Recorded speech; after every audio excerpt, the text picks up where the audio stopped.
I for Homes TV presents Selling Your House Today with Kathy Nelson and Tracy Nelson.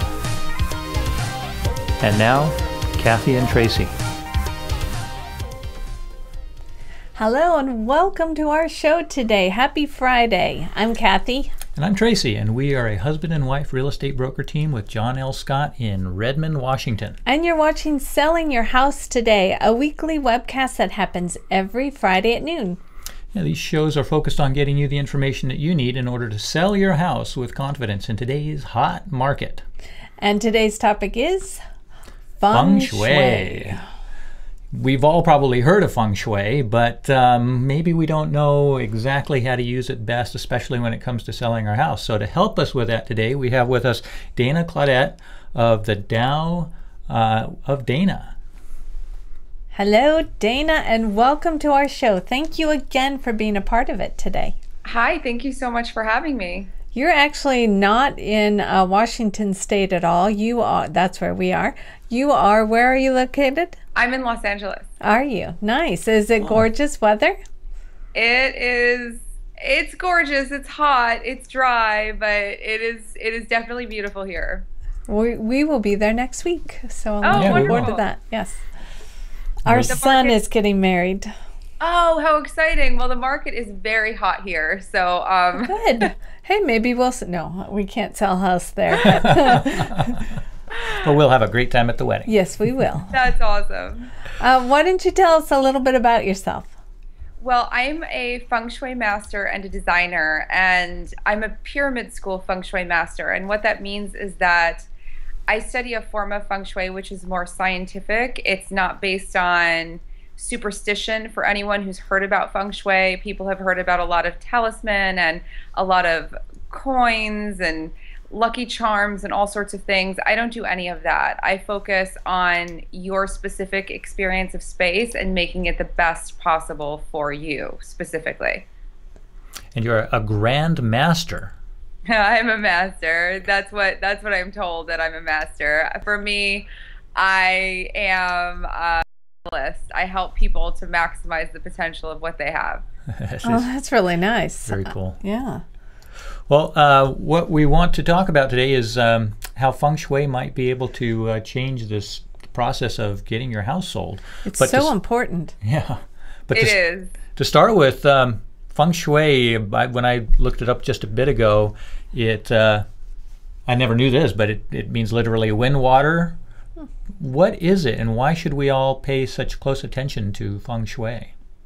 Well, wind water is a great place to start because it's two words that point to elements that create change in the world. So when you think about it, the earth itself was shaped by wind and water and fire and all of the elements that comprise all of life.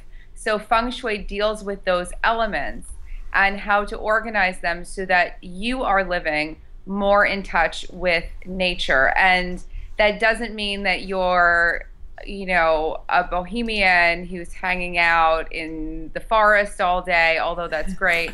It means that you're more tapped into nature, and we all intuitively, when we tap into nature, we're all connected. We're connected to the earth, we're connected to one another. You feel so much more alive, inspired. You feel powerful, really powerful, not fake powerful the way we think of power today. So when you use the art and science of Feng Shui, you create optimal environments that help you to connect. That's how you create Tao. That's the Tao part of the Tao of Dana. It's what connects you to your life. And in terms of real estate and experiencing space, what connects you to a home that you would want to buy. So when you think of Feng Shui in terms of homes and real estate and what you want to buy, what you want to rent, where you want to live, you sometimes will make a decision based on all these factors that sound good, like, well, it has good light, it has good this, it has good that, but it doesn't feel right. And so that feeling, that making it feel right, that's the Tao, that's the connection, that's the Feng Shui that really makes the difference, helping people to connect. Yeah, That's definitely nice. can Yes, make a difference. Exactly. Yeah. Feeling Yeah. right. Yes. And that's how you want your clients to, or the buyers to feel when you walk into that house, is feeling right. So there's Exactly. Yes. chi is energy, and that's all part of this as well. So chi is something, there are all these terms, and the way it's been presented historically, and I think in other schools of feng shui, chi is like some mystical energy, life force that, only certain people know how to see and control. And it's like saying, let me read your aura. It sounds ridiculous. But actually, chi itself is what you experience through your senses. So chi is something you can direct, you can control, you can create, you can organize. So for instance, when you declutter your house, you get rid of all these blocks to energy flowing. And it's the same way you experience space. You no longer look at your house and think about all the problems piled up. You no longer think about all this crap that you have to deal with, because it's flowing, it's out of the way, you don't see it. So chi is something that you can see, smell, taste, feel. It's all experiential. So lighting a candle changes the chi of the house. Putting up art changes the chi of a house. Color, temperature, every way that you experience things, including that sense that you don't quite know, that sixth sense, that feeling, that intuition. That also is a part of chi, but chi is all those other things as well. So it's Whoa. not just some magical property that we don't have control over. We actually can alter it and direct it and control it. And make it a happy place Yes. for people to walk into. That's, I like the chi. I like chi. I like chi too. I think I need to learn more about chi. It seems like there's a lot of. You've just gone through many things. There's complications It's to it. basically the senses, the smell and all that. But it's a lot to learn. Yes, it's a lot to learn. So, and you've talked about it in the home already, feng shui in the home. But what are maybe some of the basics? Since you just talked about quite a few different elements, but what are some of the basics that everyone should pay attention to and use? That's a really good question. I think it starts off with how you experience your personal space. So I always tell people, look around and see, does your house look like you?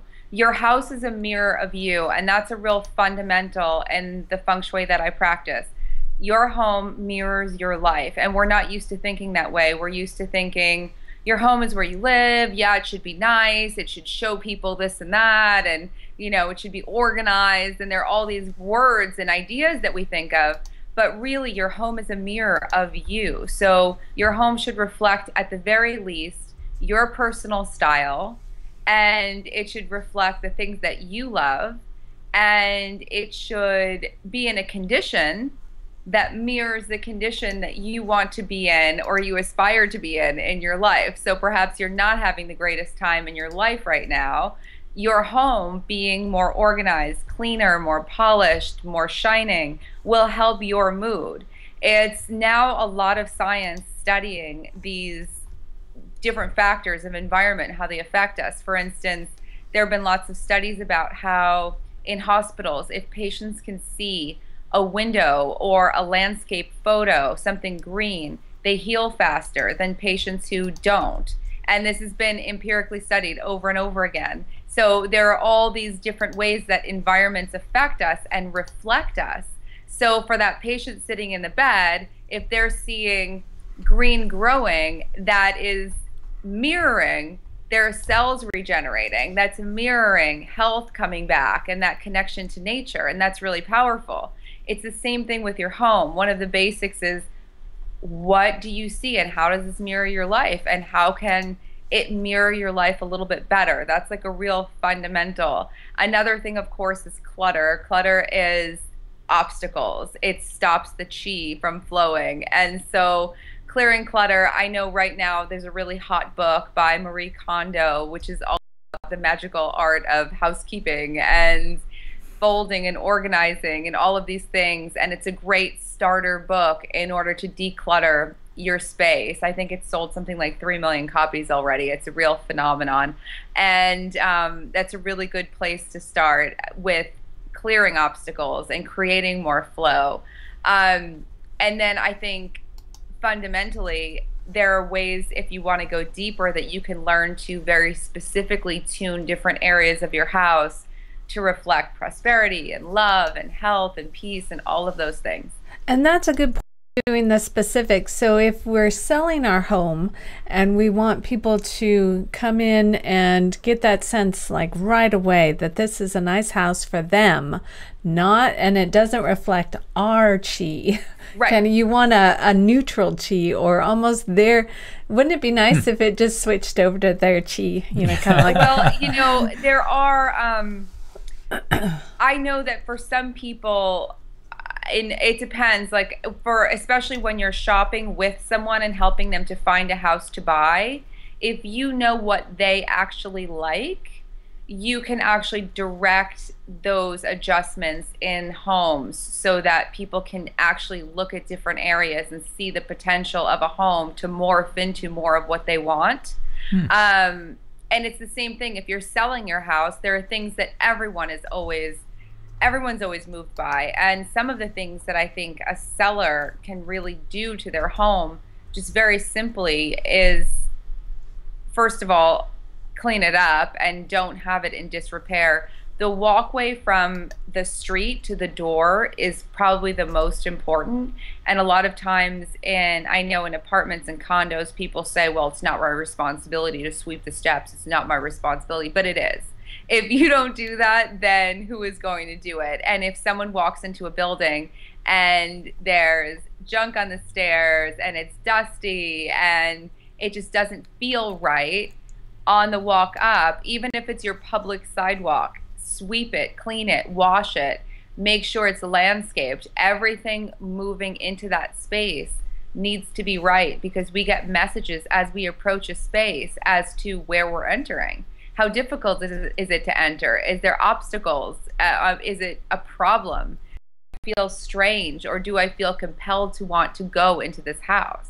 What about the facing of north, south, east, west? I don't deal with that Okay. at all, because I think that that is a very antiquated concept. In modern life, if we were going to follow these ancient principles, we'd have to tear down and rebuild a house every single year in order to match all of these principles. And you'd also have to rearrange your entire home to match these standards that were set Good based points. on a form of mysticism. And so, you know, more power to you if you feel compelled to do that, but it really doesn't do anything. I don't believe in luck. I believe we create our own luck. And one of the ways that you can create more luck in your space is to really do a lot of space clearing, especially if you have people coming in and out doing a lot of viewings. You don't know what problems, what energy, what arguments, what anything people have going on in their lives that they're carrying into a space. So it's a really good idea. Sage can be difficult because it smells like marijuana basically when you burn it. So you can't necessarily burn it in between every showing of a space. But what you can do is put out bowls of salt, sea salt, and you could put it out in the corners and you can put it around the house, and it helps to absorb some of the negativity in the space, and it creates more of a freshness so that it's more of a blank slate. Another thing that's really important, and I think people should invest in if they don't have it in their homes already and they're trying to sell a house, is lighting. Like, I can't tell you, darkness is just, it's so, darkness is yin. It's quiet, it's soft, and typically darkness is something receptive, but darkness puts people off when you're walking into a new environment. It's too mysterious. It feels like things are being hidden from them. Darkness creates a lot of problems. So, you know, when I walk into a dark space, I always think, what do people not want me to see? And so it's just, it turns on a whole thought process. Whereas if things are illuminated, you can see, and you can start to almost project your own image to a space. So adding more light, especially in the corners, is tremendously important. I'd say err on the side of overlighting the house, opening up too many windows. You can't really go wrong doing that.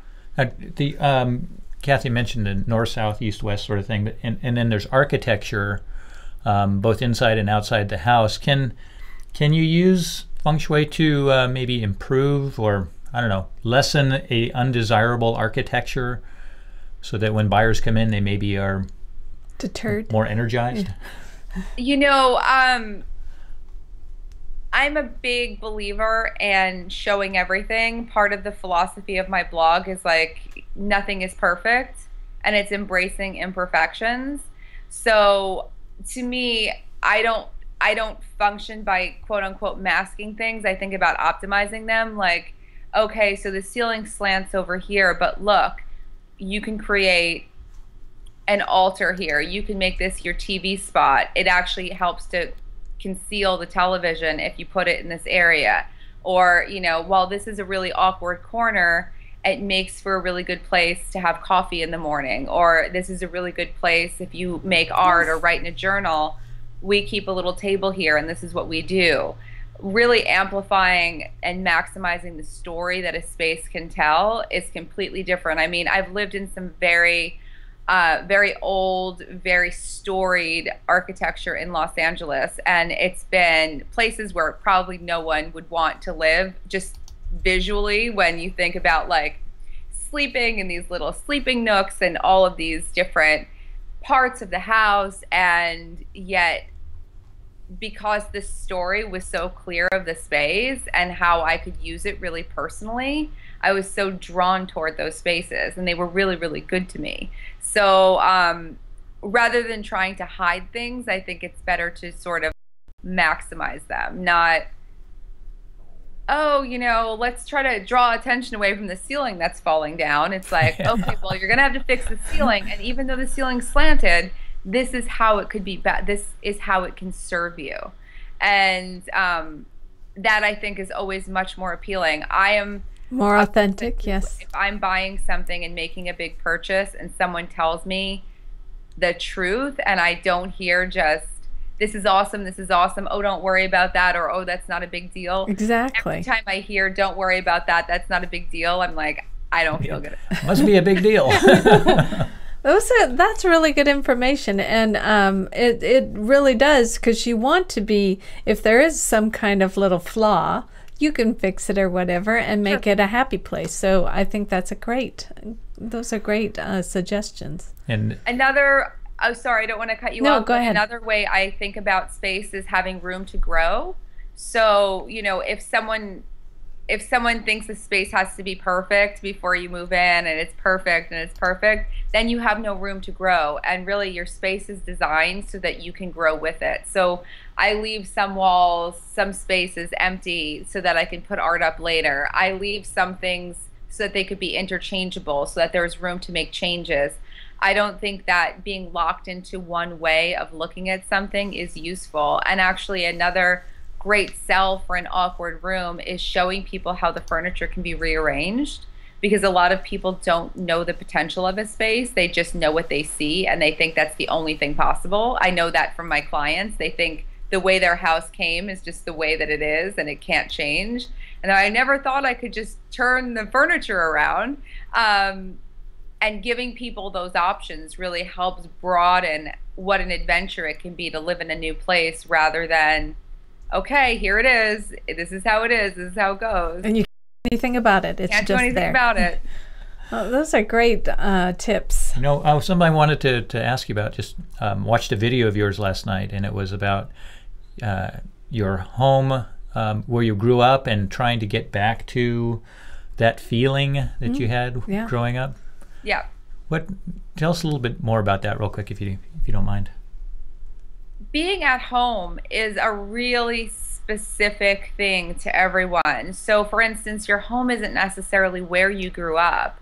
Your home, like your childhood home, for most people, for lots of people I should say it is, but for some people they felt most at home as a child in a friend's house, or in a family member's house, or at their grandma's house, or at a church or at school, there was always a special place. Everyone had, even in their, tent or their treehouse, everyone has a special place that really feels like home to them. It's where you're most connected. It's where you feel most alive. It's where, like I said at the beginning, you have that Tao happen where you feel like all you is really being expressed around you, and you feel just very tapped in. And I think, we all get it in different places. Like sometimes when you go on vacation, you'll go to a place and you'll be like, oh, I feel like I've lived here before. And it's just everything makes sense to you. That's that feeling of being at home where you're safe, where you're grounded, where everything is in flow. And studies have shown that when you can identify the architectural elements of what home is to you, like for instance, was the ceiling high? What did it smell like? What did it feel like? And even what colors did you see? How were the windows shaped? There are all these different visual cues that we store that emanate home to us.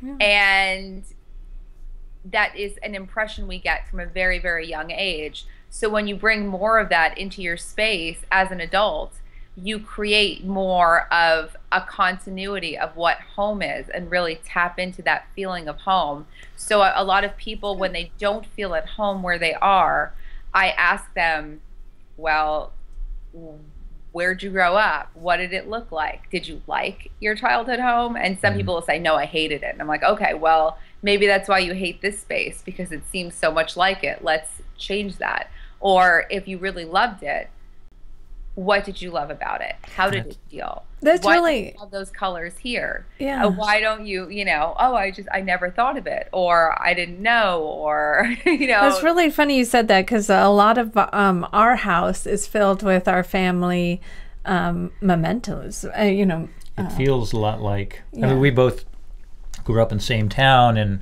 known each other for, forever.